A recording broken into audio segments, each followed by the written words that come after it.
Hello दोस्तों, आप सभी का आइडिया स्टडी चैनल में स्वागत है। आज हम करने जा रहे हैं एम्प्लॉयबिलिटी स्किल से रिलेटेड कुछ क्वेश्चंस। जो आज का हमारा टॉपिक है वह है बुनियादी अंग्रेजी कौशल। आपको यह टॉपिक से रिलेटेड क्वेश्चंस आपके 2026 में होने वाले एनसीवीटी एससीवीटी एग्ज़ाम में देखने को मिलेंगे। तो पहला क्वेश्चन है, एक रेज्यूम डैश होना चाहिए।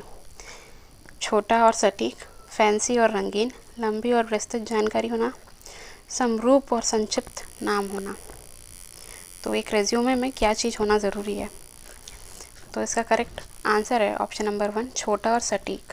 जितना छोटा और जितना मेन पॉइंट्स आप आपके रेज्यूमे में बनाएंगे वो उतना अच्छा होता है। तो हमारा नेक्स्ट क्वेश्चन है, किसी कार्य में किए जाने वाले कर्तव्यों और जिम्मेदारियों का लिखित विवरण डैश कहा जाता है। सीवी, जॉब डिस्क्रिप्शन, रेज्यूमे या जॉब एप्लीकेशन। तो किसी भी कार्य में किए जाने वाले कर्तव्यों और जिम्मेदारियों को का लिखित विवरण जॉब डिस्क्रिप्शन कहलाता है। तो इसका करेक्ट आंसर है ऑप्शन नंबर 2, जॉब डिस्क्रिप्शन। हमारा नेक्स्ट क्वेश्चन है, साक्षात्कार कॉल प्राप्त करने के बाद अगला कदम क्या है? आवेदन पत्र भेजें, रेज्यूमे तैयार करें, साक्षात्कार में जाएं, रेज्यूमे भेजें।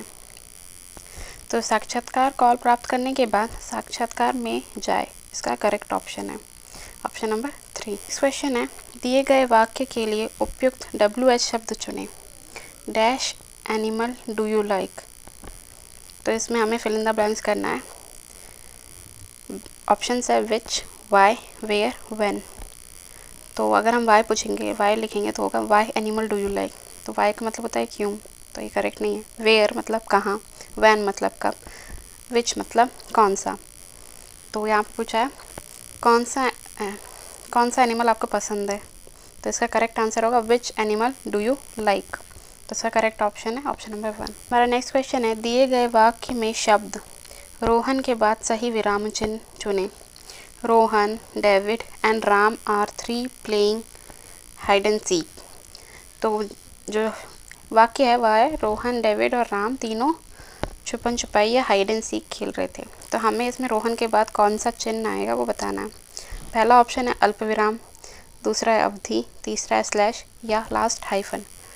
तो यहाँ पे तीनों नाम दिए गए हैं। जब भी एक से ज़्यादा एक ही वैरायटी की चीज़ दी जाती है तो हम उसे कॉमा से सेपरेट करते हैं, अल्प विराम से। तो इसका करेक्ट आंसर होगा ऑप्शन नंबर 1, अल्प विराम। Rohan, comma, David and Ram. हमारा नेक्स्ट क्वेश्चन है, दिए गए प्रश्न के लिए सही उत्तर चुनिए। How have you been. How have you been. Options है very well and you, thank you and you, same to you, on vacation and you. तो पूछा है हाउ हैव यू बीन। तो इसमें पूछा है अभी तक आप कैसे थे। तो इसका करेक्ट आंसर होगा वेरी वेल एंड यू। ये रिटर्न उसको क्वेश्चन पूछा जा रहा है। तो इसका करेक्ट आंसर होगा option number 1, very well and you. हमारा नेक्स्ट क्वेश्चन है, दिए गए प्रश्न की सही प्रतिक्रिया चुनें। हमें जो क्वेश्चन दिया उसका आंसर बताना है। When did the accident happen. Question है एक्सीडेंट कब हुआ था। इन दी होटल, होटल में हुआ था। पूछा गया कब हुआ था, ये नहीं पूछा गया कहाँ हुआ था। सेकंड ऑप्शन है ड्यूरिंग ट्रैवलिंग, कहीं ट्रैवल करते वक्त। तो ये भी इसका करेक्ट ऑप्शन नहीं होगा। At 10:30 last night, on the table, table पर हुआ था। हमें पूछा गया व्हेन मतलब कब, समय बताना है कब हुआ था। इसका करेक्ट आंसर है option number 3, at 10:30 last night. बाकी जो 3 ऑप्शन है वो बता रहे कहाँ हुआ था। हमारा नेक्स्ट क्वेश्चन है, क्रिया का सही काल चुनें। I dash music when I was child. Learn, am learning, will learn, had learned. तो इसमें पूछा गया है व्हेन आई वॉज चाइल्ड, ये पास्ट की बात हो गई है। तो उससे हमें बताना है जब वो पास्ट में क्या यूज़ करते हैं। तो एम तो कंटिन्यूस में करता है, विल फ्यूचर में करते हैं, लर्न नहीं आएगा। तो इसमें लास्ट ऑप्शन आएगा had learned. I had learned music when I was child. मैंने अपने बचपन में म्यूज़िक सीखा था। Correct answer option number 4, had learn. Next question है, कैरिकुलम विटे को डैश के रूप में भी जाना जाता है। जो कैरिकुलम विटे CV, रेज्यूमे जो कहते हैं उसे क्या माना जाता है। परिपत्र, रेज्यूमे, नौकरी के लिए आवेदन पत्र, छुट्टी की अर्जी। मैंने पहले ही बता दिया कैरिकुलम विटे, CV, रेज्यूमे ये सब एक ही है। तो इसका correct answer option number 2, resume. हमारा नेक्स्ट क्वेश्चन है, तुलनात्मक विशेषण के साथ रिक्त स्थान भरें। Your pencil is dash than mine, sharp, sharper, blunt या थिक। तो इसका आंसर होगा तुलनात्मक बताना है हमें, उससे कंपेयर करना है, तुलना करनी है। तो your pencil is dash than mine, your pencil is sharp than mine, नहीं, your pencil is sharper than mine. तो इसका correct answer option number 2, sharper. Next question है, क्रिया के ये सही भविष्य काल के साथ रिक्त स्थान भरें। We dash to the zoo after breakfast, we dash to the zoo after breakfast, breakfast के बाद हम कहाँ गए थे। वेंट, वी वेंट, हम सारे ऑप्शन से पुट करके भी देख सकते हैं। We went to the zoo after breakfast, नहीं। We are going to the zoo after breakfast, नहीं। We had gone to the zoo after breakfast, नहीं। इसमें सही ऑप्शन आएगा, आंसर होगा we will go to the zoo after breakfast. ये बात बोली जा रही है कि हम खाना खाने के बाद, ब्रेकफास्ट करने के बाद, नाश्ता करने के बाद जू जाएंगे। तो ये फ्यूचर की बात हुई, तो इसमें फ्यूचर का आएगा विल गो। नेक्स्ट क्वेश्चन है, रिक्त में सही शब्द भरें।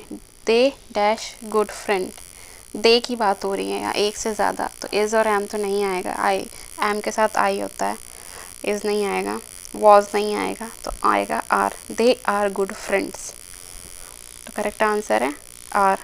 इज़ ही और शी के साथ आता है, ही इज़, शी इज़, और वॉज तो पास्ट में हो जाएगा, तो एम आई के साथ आता है, तो करेक्ट लास्ट ऑप्शन बचता है आर। नेक्स्ट क्वेश्चन है, क्रिया के वर्तमान प्रगतिशील काल के साथ रिक्त स्थान भरें। The train dash through the tunnel, the train dash through the tunnel, passed, the train passed through the tunnel, the train is passing through the tunnel, the train had passed through the tunnel, the train was passing through the tunnel. तो इसमें last to तो बिल्कुल fit नहीं होंगे, और इसमें हमें क्रिया भी पुट करनी है, प्लस वर्तमान का प्रगतिशील बताना, प्रेजेंट टेंस बताना है, तो प्रेजेंट में इज़ का इस्तेमाल होता है, तो करेक्ट आंसर है second option, the train is passing through the tunnel. Next question है हमारा, उचित इंटेरोगेटिव विशेषण के साथ रिक्त स्थान भरें। इंटेरोगेटिव क्वेश्चन बताना है। डैश आर यू गोइंग, तो हम हिंदी में बोलते हैं आप कहाँ जा रहे हैं, कहाँ, कहाँ के लिए इंग्लिश में होता है वेयर, तो हु आर यू गोइंग, नहीं, ये नहीं होगा, वेयर ये करेक्ट होगा। विच आर यू गोइंग, कौन सा, नहीं। व्हाट, क्या, तो करेक्ट आंसर है where are you going, option number 2। Next question है, रिक्त स्थान में उचित सर्वनाम के साथ भरें। I made this cake dash, option है myself, yourself, himself, itself, तो ये होगा माई सेल्फ। आई, क्योंकि यहाँ पे आई का यूज़ हुआ है, आई का माई सेल्फ हो जाता है सब्जेक्ट में, तो आई made this cake my self, मैंने यह केक खुद से बनाया है। नेक्स्ट क्वेश्चन है, रिक्त स्थान में उचित सर्वनाम के साथ भरें। She made this cake dash, itself, नहीं, खुद से नहीं। माई सेल्फ, अगर यहाँ आई होता तो माई सेल्फ में कन्वर्ट होता। शी की बात हुई है तो यहाँ पे हर सेल्फ, शी का हर होता है ऑब्जेक्ट में, तो इसमें हर सेल्फ आएगा। हिमसेल्फ, अगर यहाँ ही रहता तो हम हिमसेल्फ लगाते, पर यहाँ शी की बात हो रही है तो करेक्ट आंसर है her self. She made this cake her self. Next question है, रिक्त स्थान में उचित प्रतिवर्ती सर्वनाम के साथ भरे। शी हैज़ हर्ट, ऑप्शन है myself, herself, himself, itself. She has hurt, अभी जस्ट बताया था शी के साथ हर आता है ऑब्जेक्ट में, सब्जेक्ट में, तो इसका करेक्ट आंसर होगा she has hurt herself. Next question है, दिए गए वाक्य के लिए उपयुक्त विशेषण के साथ रिक्त स्थान भरें। The little girls dash eyes revealed her mischief, chubby, weak, short-sighted, twinkling. The little girl's dash eyes revealed her mischief. तो करेक्ट, chubby मीन्स होता है बहुत ही मोटा मोटा, तो नहीं। weak मतलब कमज़ोर, shorted sight बहुत कम पास का दिखने वाला, twinkling मतलब फड़फड़ाने वाली आँख, तो इसका करेक्ट आंसर होगा ऑप्शन नंबर 4 twinkling, बार बार पलक झपक रही थी। The little girl's twinkling eyes revealed her mischief. Next question है, उपयुक्त स्थान पूर्व के साथ रिक्त स्थान भरें। My house is dash third floor, at, in, on, under. My house is on the third floor, correct answer option number 3 on. सही प्रश्न शब्द भरें। Dash is the speaker at the function, what, when, why, who. Answer है option, correct answer है option number 4, who is the speaker at the function. Question है, जब आप शिक्षक, प्रशिक्षक या पर्यवेक्षक जैसे उच्च अधिकारियों का अभिनंदन करते हैं तो आपको डैश का उपयोग करना चाहिए। हमें क्या उपयोग करना चाहिए? गुड मॉर्निंग, हेलो, हाय हाय। तो हेलो हाय हाय हमारे फ्रेंड्स के साथ हम यूज़ करते हैं, पर जब हम किसी बड़े अधिकारी या बड़े व्यक्ति से बात करते हैं तो हम गुड मॉर्निंग का इस्तेमाल करते हैं। तो करेक्ट आंसर होगा ऑप्शन नंबर 1। नेक्स्ट क्वेश्चन है, आंसर शब्द में कौन सा मुख्य अक्षर है? मुख्य अक्षर कौन सा है? आर, ई, एस या डब्ल्यू? तो जो मुख्य अक्षर है वह है डब्ल्यू, क्योंकि हम डब्ल्यू यहाँ पे साइलेंट है तो हम सिर्फ आंसर बोलते हैं, डब्ल्यू को नहीं प्रोनाउंस करते। नेक्स्ट क्वेश्चन है, चर्चा के शिष्टाचारों में से कौन सा डूज है? अपना आप खाए खोए, दूसरों की सुने, अप्रासंगिक विवरण के बारे में बात करें, अभ्रद्य या अभिष्ट भाषा का प्रयोग करें। तो आंसर है दूसरों की सुने। हमारा नेक्स्ट क्वेश्चन है, चर्चा शिष्टाचार का डोंट है। ऑप्शंस हैं, दिमाग खुला रखना, मध्यम स्वर का प्रयोग करें, दूसरों की सुने, अनावश्यक बहस करें। तो चर्चा शिष्टाचार का डोंट है अनावश्यक बहस करें, ऑप्शन नंबर 4। नेक्स्ट क्वेश्चन है, कंप्यूटर का मस्तिष्क कौन सा है? कीबोर्ड, सीपीयू, मॉनिटर या हार्ड डिस्क? तो ये आपको कंप्यूटर फंडामेंटल्स की जो हमारी सीरीज़ चल रही है उसमें आपको देखने को मिल सकता है क्वेश्चन। तो sir correct answer option number 2, CPU. Next question है, कौन सा विस्मयादिबोधक वाक्य है? What a beautiful house it is, it is a beautiful house, is it a beautiful house? ये तो क्वेश्चन है। योर हाउस इज़ ब्यूटीफुल, ये तो जस्ट एक किसी को बोला जा रहा है। इसने बोला है विस्मयोदिबोधक, मतलब कि बहुत ही उत्साहजनक से बोलना। What a beautiful house it is, shocking. तो correct answer option number 1। Next है, कौन सा एक संयोजन नहीं है? जो संयोजन की बात हो रही है तो संयोजन मतलब दो वाक्यों को जोड़ने वाला, एंड, और, बट, ऑन। एंड से भी हम किसी दो वाक्यों को जोड़ सकते हैं, और से भी, बट से भी, ऑन से हम किसी दो वाक्यों को नहीं जोड़ सकते। तो इसका correct answer option number 4, on. यह एक संयोजन नहीं है। नेक्स्ट क्वेश्चन है, भूमिका निभाने का कौन सा लाभ नहीं है? आत्मविश्वास पैदा करता है, सुनने का कौशल विकसित करता है, रचनात्मक समस्या समाधान कौशल विकसित करता है, बोरियत पैदा करता है। तो भूमिका निभाने का कौन सा लाभ नहीं है? तो भूमिका निभाने के आत्मविश्वास पैदा करता है, यह एक लाभ है। सुनने का कौशल विकसित करता है, यह भी एक लाभ है।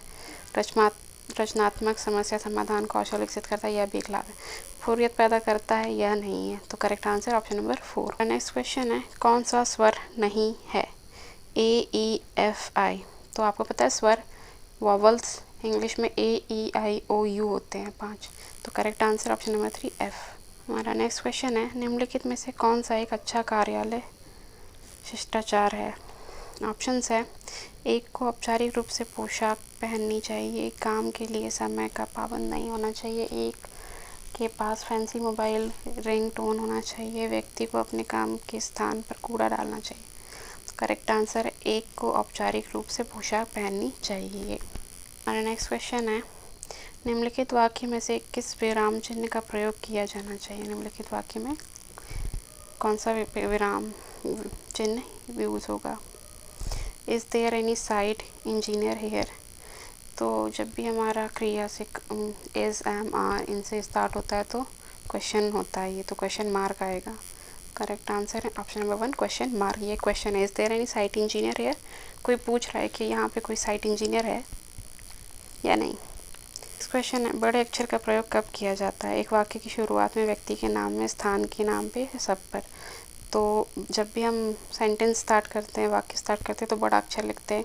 व्यक्ति का नाम हम हमेशा हर किसी व्यक्ति का नाम भी बड़े अक्षर में लिखते हैं, और किसी प्लेस का नाम भी, स्थान का नाम भी बड़े अक्षर से लिखा जाता है।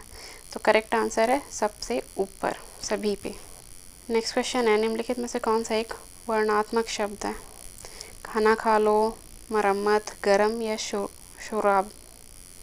शोरबा। तो जो वर्णात्मक शब्द है वह है गरम। क्वेश्चन है, जब कोई थैंक यू या धन्यवाद कहता है तो हमें जवाब में देना चाहिए डैश कहना चाहिए, शुक्रिया, आपका स्वागत है, बाय बाय, आप कैसे? तो थैंक यू या धन्यवाद का हमें रिप्लाई देना चाहिए, आपका स्वागत। नेक्स्ट क्वेश्चन है, ऑड विषम शब्द चुने। Please, sorry, paper, thanks. Please, sorry, thanks हम ये कहते हैं, इसमें से डिफरेंस क्या है? पेपर। नेक्स्ट क्वेश्चन है, मैं एक वेल्डर हूँ, मैं डैश साथ कार्य करता हूँ। नेल पॉलिश, रोबोट, वेल्डिंग उपकरण, लैपटॉप। तो जो वेल्डर है वो नेल पॉलिश के साथ काम नहीं करेगा, रोबोटों के साथ भी, लैपटॉप के साथ भी नहीं, वह सिर्फ वेल्डिंग उपकरणों के साथ ही कार्य करता है। तो करेक्ट आंसर है ऑप्शन नंबर 2, थर्ड, वेल्डिंग उपकरण। नेक्स्ट क्वेश्चन है, आज का मौसम डैश होने जा रहा है। आशापूर्ण, गरम, नीला, बहुत ज़रूरी। तो आज का मौसम आशापूर्ण नहीं होगा, गरम हो सकता है, नीला नहीं होगा, बहुत ज़रूरी भी नहीं। तो करेक्ट आंसर ऑप्शन नंबर 2, गरम। नेक्स्ट क्वेश्चन है, वैन जब को डैश को दर्शाता है। वैन मतलब किसको दर्शाता है? वैन मतलब होता है कब, स्थान को, चीज़ को, व्यक्ति को, ये समय। तो जैसे मैंने बताया वैन मतलब जब, तो ये समय को दर्शाता है। तो ऑप्शन नंबर 4 का करेक्ट आंसर। हमारा आज का लास्ट क्वेश्चन है, राहुल को अपने पालतू कुत्ते के साथ डैश में मज़ा आता है। खेलने में, लिखने में, करने में, धुलने में। तो राहुल को अपने पालतू कुत्ते के साथ खेलने में मज़ा आता है। इसका करेक्ट आंसर ऑप्शन नंबर 1। अगर आपको हमारा वीडियो अच्छा लगा हो तो इसे लाइक कीजिए, शेयर कीजिए और चैनल को सब्सक्राइब कीजिए। Thank you.